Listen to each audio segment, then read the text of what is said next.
Siapa sangka di Parit Sulong Batu Pahat pada suatu ketika dulu terdapat satu pertempuran yang sangat dahsyat dan kejam.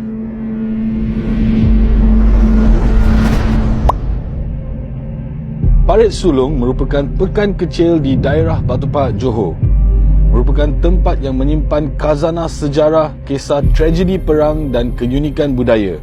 Sebuah destinasi di mana setiap inci tanahnya menceritakan sesuatu. Nama Pekan Parit Sulong di Batu Pahat dikaitkan dengan seorang tokoh tempatan yang bernama Sulong bin Gantang. Semuanya bermula pada tahun 1901 di mana Datuk Bentara Luar iaitu Datuk Muhammad Saleh bin Perang melawat ke kampung-kampung setelah membuka bandar penggaram. Melihat banyak tanah-tanah yang terbiar dan tidak ditanam dengan tanaman yang mendatangkan hasil, maka beliau menyarankan semua penduduk kampung membina sistem peparitan dan parit-parit itulah akan dinamakan dengan mereka yang mengusahakan parit tersebut. Mendengar seruan Datuk Bentara Luar itu, maka Sulong bin Gantang bersama Kadir bin Ta atas nasihat Pawang Dolah mula menggali parit di kawasan ini. Parit Sulong menjadi saksi salah satu peristiwa paling menyayat hati dalam sejarah Perang Dunia Kedua. Pada 20 Januari 1942, semasa penjajahan Jepun, pasukan Division ke-8 Australia dan Brigade Infantry ke-45 India bertempur dengan sengit di kawasan ini. Mereka berusaha berundur sambil bertempur dengan tentera Jepun yang jauh lebih besar saiznya.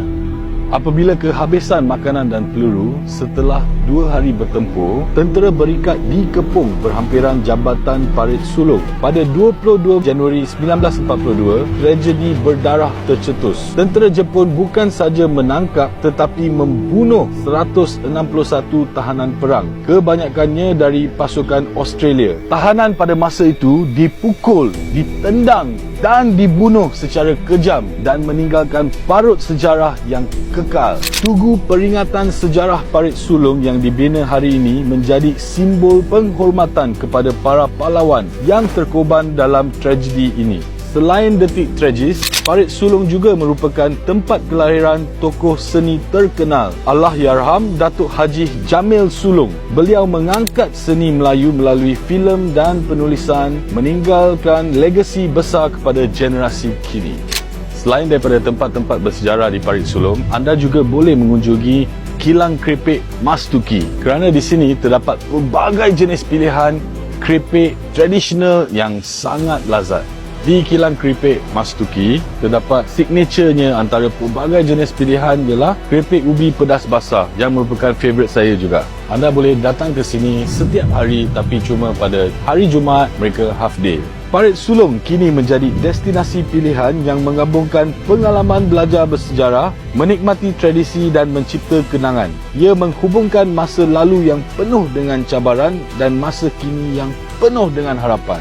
Dari jasa tokoh setempat, tragedi perang dan tarikan moden seperti keripik Mas Tuki, ia bukan sekadar sebuah destinasi tetapi juga simbol perjuangan, pengorbanan dan kelestarian budaya.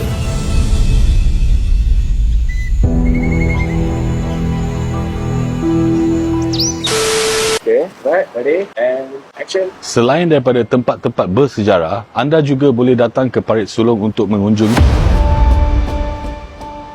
Okey.